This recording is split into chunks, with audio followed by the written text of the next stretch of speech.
Born in South Dakota, family moved around a lot. I actually went to 10 different schools my first 9 years of schooling. When I came out of high school, ROTC was mandatory. You had no option. In fact, when I got to college, heard that ROTC was mandatory, I thought that was communism, that they could not force me to wear that silly uniform and march every Wednesday and do all those things. But they could, and they did. And it was probably the best thing that ever happened to me. Patrick Brady volunteered for Vietnam right out of flight school in January of 1964. His work there was exclusively helicopter ambulance evacuation, known in the battlefield as dust-off. The missions that we flew were the most dangerous kind of flying because we were required to land on the battlefield, but also very effective. You had a better chance of survival if you were wounded in the jungles of Vietnam than if you were in a car crash, simply because of that dedicated resource and well-trained crew to fly those missions.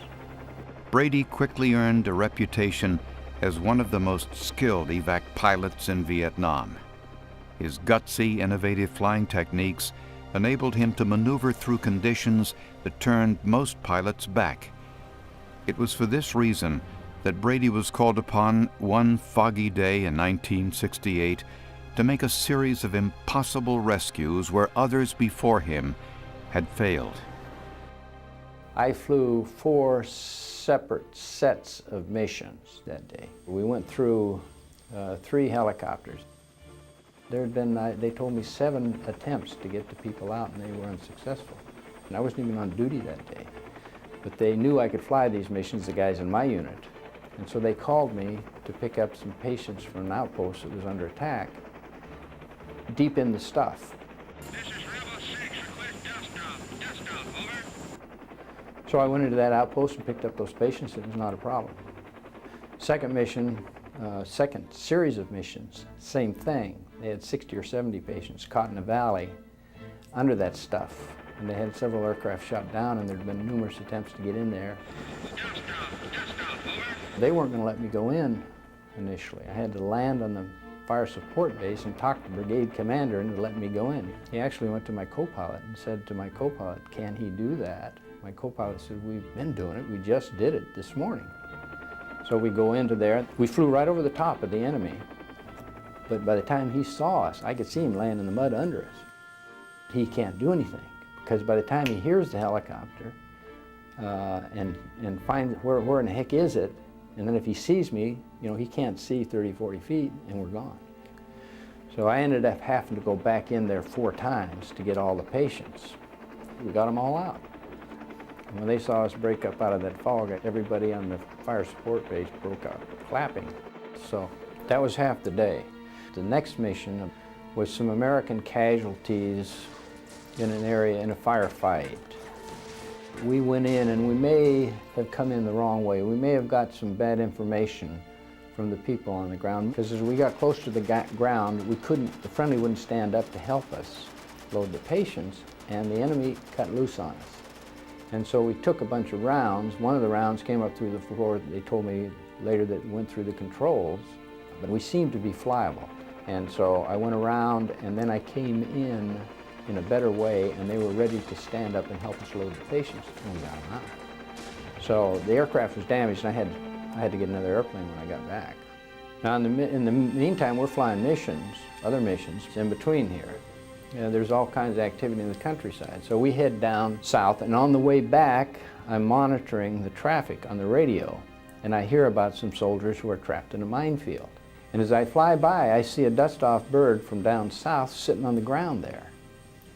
And apparently, he was sitting there, and a mine went off and killed some people, and he left the area. They started screaming, "We need help, dust-off, please come." And I saw where he was sitting. And I knew that where he was sitting was reasonably safe, that I could land there without setting off a mine. And so that's what I did. And we got on the ground in good shape. So then the problem is getting the patients out of the minefield because nobody will move. The Americans on the ground are frozen in position, won't move. So I turned to my crew, a medic and a crew chief, and I said, go get him. Now these were the great heroes in that mission. They jumped out of that bird, ran through the minefield, and started carrying the patients back to my aircraft. On the last trip, as they got near to the aircraft, they set off a mine. Well, it blew both of my crew chief up in the air.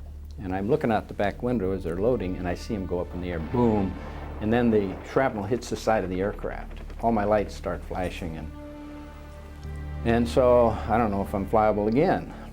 But neither one of my guys were seriously hurt.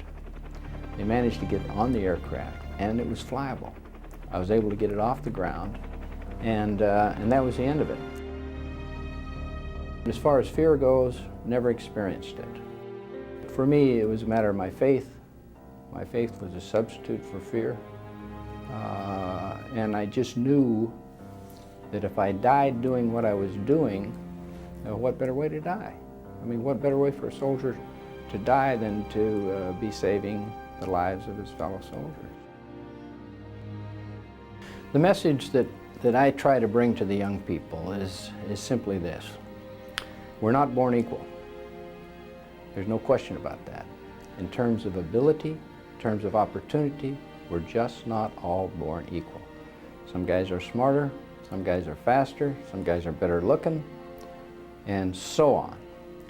But there is one way in which we are all equal. Only one way, and that's in matters of courage. All of us can have all the courage we want, and that's the key to success in life.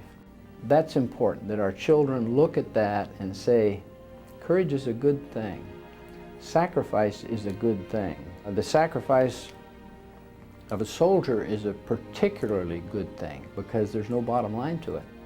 Now, people will sacrifice in society, but usually there's a bottom line. They're going to make something out of it, not a soldier. All it does for a soldier is increase his capacity for more sacrifice and also for more responsibility. So that kind of sacrifice is very, very important, and people who have the medal should be able to stand for that kind of a sacrifice.